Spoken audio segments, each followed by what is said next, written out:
नमस्कार मित्रों, स्वागत है आप सभी का सरल साधना में। मैंने आप सभी को इससे पहली वीडियो में यूरेनस और ज्योतिष के पार्ट 1 के बारे में बताया था। आज मैं आप सभी को अपनी इस वीडियो के पार्ट 2 के बारे में बताऊंगा।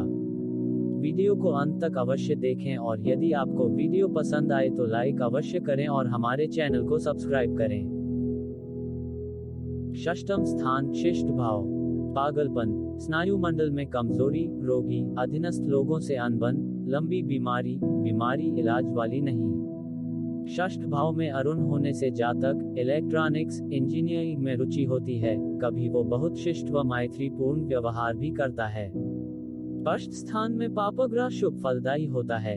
यह ज्योतिष शास्त्र का संकेत है, किंतु हर्षल इस नियम के लिए बड़ा अपवाद है। यह हर्षल पापग्रह होने के बावजूद भी षष्ठ स्थान में शुभ फलदायी नहीं होता। षष्ठस्थ हर्षल कच शाहों के साथ होने पर शुभ फल प्रदान करेगा। षष्ठ स्थान रोग का स्थान है। अकेला हर्षल रोग स्थान में बैठकर रोग पैदा नहीं कर सकता। सूर्य, चंद्र, मंगल एवं शनि ग्रहों में से किसी एक ग्रह के साथ हर्षल का अशुभ योग हो तो पीड़ित हर्षल जातक के शरीर में दीर्घकालीन रोग उत्पन्न करेगा। संग्रहणी अवयवों के विकार से होते हैं। पाश्चात्य ज्योतिषविदों के मतानुसार षष्ठस्थ हर्षल तरह तरह के नर्वस डिसऑर्डर करता है। कुछ मानसिक रोग भी उत्पन्न करता है। बीमारी के दौरान आवश्यक सहनशीलता जातक में नहीं रहती। आकस्मिक रूप से उद्भव होने वाले अपेंडिसाइटिस या अर्धांग वायु रोग जातक के लिए कष्टकारक सिद्ध होते हैं। घर में बड़ी चोरी होना, अपघात होना, नौकरी में बाधा आना, ये फल षष्ठस्थ हर्षल के हैं। षष्ठ भाव में अरुण जातक को इलेक्ट्रॉनिक्स तथा औषधि विज्ञान में नई तकनीक विकसित करने की प्रेरणा देता है। उसकी विश्लेषण शक्ति अद्भुत होती है। मंडी रुझान अथवा उपभोक्ता की रुचि का आकलन करने में वह निपुण होता है। कभी ऐसा जातक निदान न हो सकने वाले जटिल रोग से कष्ट पाता है। निष्ठावान सहायक उसकी पूंजी होते हैं। सप्तम स्थान, पति पत्नी भाव। साझेदारी से लाभ, शराब या नशे वाली किसी अन्य वस्तु के ठेके से लाभ। अचानक पति पत्नी में विरोध, तलाक, एक से अधिक प्रेम संबंध। सप्तम भाव में स्थित अरुण जातक को विवाह व दाम्पत्य जीवन के विषय में अजीबोगरीब विचार व मान्यताएं देता है। वह दोनों पक्षों की पूर्ण स्वतंत्रता, निर्बाध जीवन शैली व स्वेच्छा से प्रेम व सहयोग का समर्थन करता है। बहुधा उसकी जीवन शैली व कार्य क्षेत्र, समाज में उसे सम्मानित स्थान दिया जाता है। यूं तो ऐसे जातक मौलिक चिंतन व उदार मानवतावादी दृष्टिकोण के लिए प्रशंसा पाते हैं, किंतु जीवन में सफलता बहुधा इस बात पर निर्भर करती है कि उन्होंने अपने अनुभवों से कितना सीखा व जाना है। कुंडली का सप्तम स्थान पति पत्नी का स्थान है। वैवाहिक जीवन, व्यापार, उद्योग, साझेदारी का भी यह स्थान है। इन दोनों दृष्टियों से सप्तम स्थान में स्थित हर्षल के फल अशुभ फलदायी होते हैं। विवाह में विलंब होना, निश्चित विवाह न होना, विवाह का मुहूर्त आगे जाना, विवाह निश्चित करने के समय या बाद में होना जैसे फल सप्तमस्थ हर्षल के प्राप्त होते हैं। सप्तम स्थान में स्थित हर्षल पापग्रहों के अंशात्मक अशुभ योग में, युति योग में या प्रतियोग में हो तो विवाह होने के बाद भी वैवाहिक जीवन में व्यवधान आता है। आपस में वैचारिक मतभिन्नता होती है। पति पत्नी की आपस में नहीं बनती या दोनों में से किसी एक की शारीरिक अस्वस्थता के कारण वैवाहिक सुख में न्यूनता आती है। ये फल सप्तमस्थ हर्षल के प्राप्त होते हैं। स्त्री जातक की कुंडली में सूर्य, शुक्र या चंद्र के अंशात्मक योग में हर्षल हो तो वैवाहिक जीवन कम सुखी होता है। सप्तमस्थ हर्षल शुक्र के अंशात्मक अशुभ योग में होने पर पत्नी या पति को शारीरिक विकार उत्पन्न होता है। पत्नी लड़ झगड़कर पति से अलग हो जाती है। उसका स्वभाव विचित्र रहता है। सप्तमस्थ हर्षल के कारण प्रेम विवाह होता है, परंतु वह सफल नहीं होता। सप्तम स्थान का हर्षल शुक्र के अंशात्मक योग में हो तो जातक स्त्रियों में रमण करने वाला एवं कामातुर रहता है। सप्तमस्थ हर्षल वाले जातक साझेदारी में व्यवसाय न करें, अन्यथा घाटा, लड़ाई झगड़े एवं मतभेद उत्पन्न होंगे। कोर्ट कचहरी के कामों में ऐसे जातक सफल नहीं होते। मूत्राशय के विकार, किडनी में दोष उत्पन्न होना एवं गर्मी के विकारों के कष्ट जातक को भुगतने पड़ते हैं। सप्तम भाव में अरुण जातक को विवाह व दाम्पत्य जीवन के विषय में बड़ी विचित्र सी अवधारणाएं देता है। वह पूर्ण स्वतंत्रता तथा बंधन मुक्त स्वच्छंद जीवन शैली का समर्थक होता है। उसका चिंतन, मौलिक दृष्टिकोण उदार व मानवतावादी होता है। कभी ऐसे जातक की पत्नी प्रतिभायुक्त, विदुषी तथा स्वावलंबी होती है।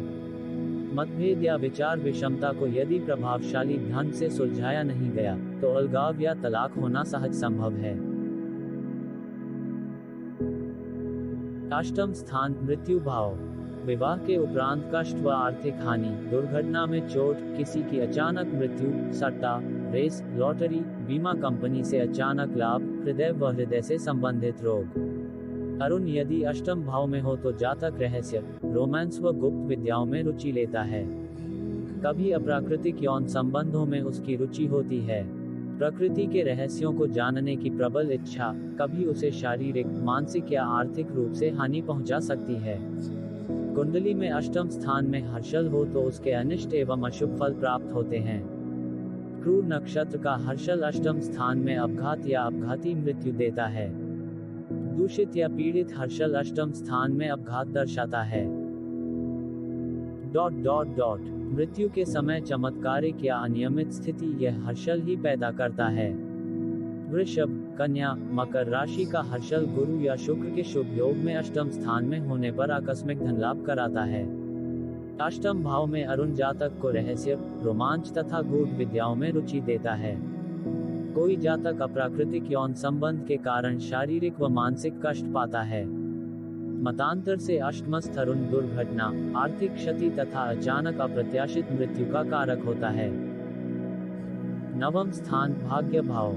लंबी यात्रा, विदेश यात्रा से कष्ट, ईश्वर में आस्था की कमी, धार्मिक कार्यों से हानि, किसी शोध संस्था एवं धार्मिक समाज सुधारक संस्था के संचालक पद पर चुनाव। नवमस्थ अरुण से जातक आदर्शवादी व दार्शनिक होता है।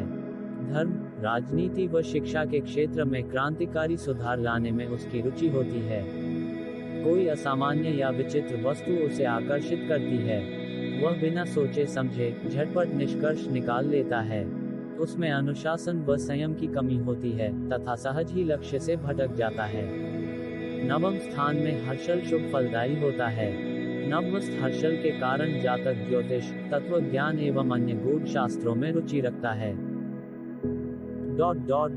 सूर्य, चंद्र या नेपच्यून के शुभ योग में स्थित हर्षल नवम स्थान में होने पर जातक को जल पर्यटन एवं परदेश प्रवास के योग प्राप्त होते हैं। यही हर्षल अशुभ योग में होने पर जातक नास्तिक, दम्भी होता है। अंतर्ज्ञान सूचक स्वप्न एवं दूरदृष्टि के संबंध में नवमस्थ हर्षल के शुभ फल प्राप्त होते हैं। नवम भाव में अरुण जातक को आदर्शवादी व दार्शनिक बनाता है। धर्म, राजनीति व शिक्षा के क्षेत्र में क्रांतिकारी सुधार लाने का वह इच्छुक होता है। उसमें अनुशासन व संयम की थोड़ी कमी होती है। कभी तो वह बिना कुछ सोच विचार किए झटपट निष्कर्ष निकाल लेता है। ऐसा जातक विद्रोही व नास्तिक स्वभाव का होता है। पारंपरिक धार्मिक अनुष्ठानों को वह हेय दृष्टि से देखता है, किंतु जन कल्याण व लोकहित के कार्यों में बढ़ चढ़कर भाग लेने वाला होता है। दशम स्थान कर्म भाव। साझेदार से मनमुटाव, साझेदारी में नुकसान, पत्नी से अनबन, किसी कार्य में बदनामी मिले, राज्य कर्मचारी से हानि व विरोध, शिक्षक, समाज सुधारक, मेयर, प्रयोगशाला सहायक। दशम भाव में अरुण की स्थिति जातक को प्रतिभा संपन्न, दृढ़ निश्चयी, साहसी व परिश्रमी बनाती है। ये अपने कार्य क्षेत्र में तेजी से प्रगति करते हैं, भले ही अपने अधिकारियों से इनके कुछ मतभेद हो। दशम स्थान कर्म स्थान है। दशम स्थान में हर्षल हो तो जातक नाम कमाता है। कच भव्य दिव्य या नवीन करके लोगों के सम्मुख लाना दशमस्थ हर्षल का काम है। दशम स्थान व अशुभ योग में स्थित हर्षल जातक का अंत करता है। अपघात या अन्य अशुभ स्थिति का निर्माण करता है। शव ग्रहों के शुभ योग का हर्षल दशम स्थान में हो तो जातक का राज, धर्म, समाज, प्रसिद्धि माध्यम, प्रिंटिंग, नवमतवादी संप्रदाय एवं भौतिक शास्त्र में संशोधन एवं अन्य पुरोगामी विचारों से संबंध होता है। दशम स्थान में हर्षल हो तो जातक चंचल, अस्थिर बुद्धि का, घुमक्कड़ होता है। उसके विचार अगुवा एवं क्रांतिकारी रहते हैं। पापग्रहों के अशुभ योग में दशमस्थ हर्षल हो तो जातक को उम्र के 24 वर्षों तक स्थिरता प्राप्त नहीं होती है। मुलाकात में कुछ मजेदार किस्से होते हैं, जिनकी वजह से तुरंत नौकरी मिल जाती है। पितृ सुख प्राप्त नहीं होता। पिता पुत्र में मतभेद रहते हैं। परिवार से अलग होकर स्वतंत्र रूप से कुछ करना पड़ता है। सामूहिक परिवार को तितर बितर करने का काम दशमस्थ हर्षल करता है।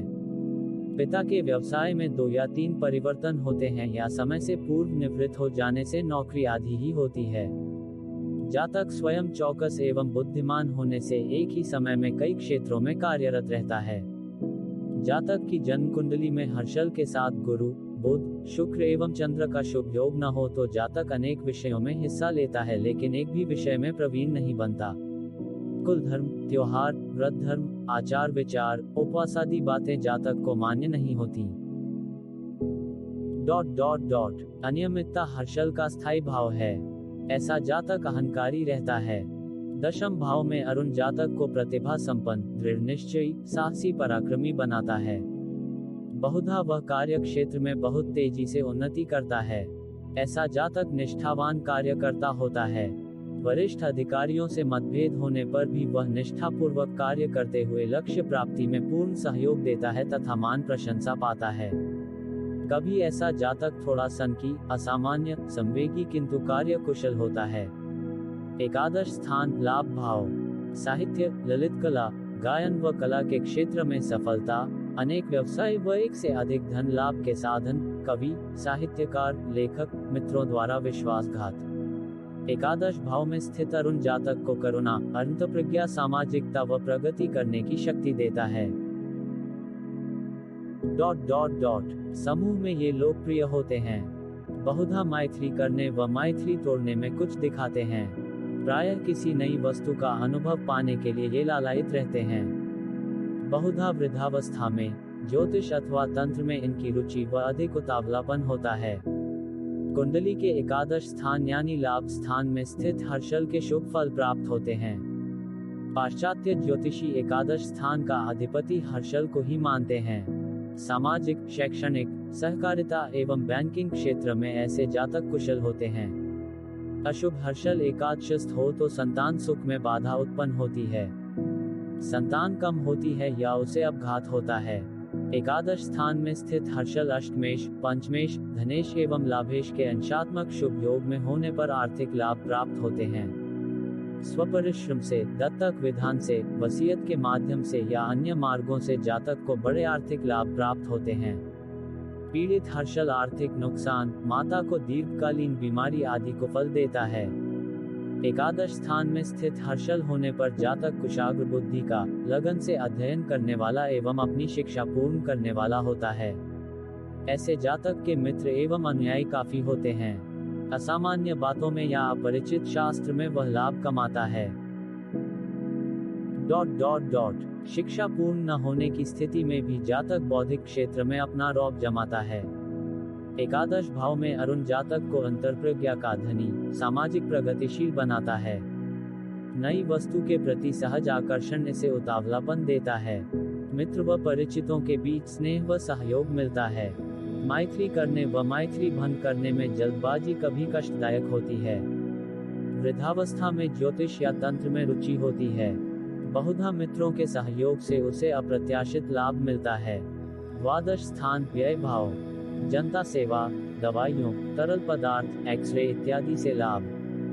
डॉक्टर, नर्स, अस्पताल के कर्मचारी, वैज्ञानिक व जेलर, अपयश, अधिक शत्रु, कामी व व्यवहारशील तमोगुण से परिपूर्ण। द्वादश भाव का अरुण जातक को सनक की सीमा तक कल्पनाशील बना देता है। ये सहज विश्वास करने वाले अव्यवहारिक, श्रद्धालु किस्म के होते हैं। दूसरों के भेद प्रायः प्रकट नहीं करते। अज्ञात का रोमांच इन्हें तंत्र, उपासना या अन्य गुप्त व रहस्यपूर्ण विधाओं की ओर धकेल दिया करता है। द्वादश यानी व्यय स्थान में स्थित हर्षल विशेष प्रकार के फल प्रदान करता है।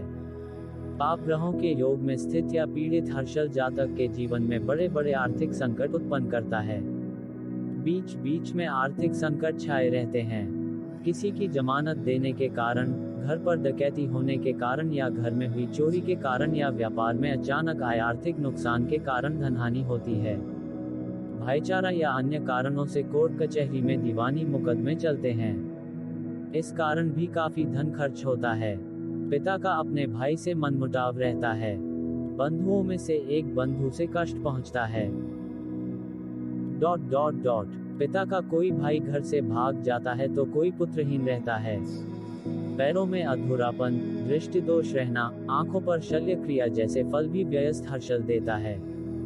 व्यय स्थान में स्थित हर्षल गुप्त पीड़ा देता है। पीड़ित व्ययस्थ हर्षल जातक को हिंसक बनाता है। आत्मघात करना, गृह त्याग करना, बड़ा कर्ज होना आदि कार्य भी व्ययस्थ हर्षल करवाता है। राजकीय या अन्य कारणों से बंधन योग आता है। परदेश गमन होता है। परदेश निवास भी संभव रहता है।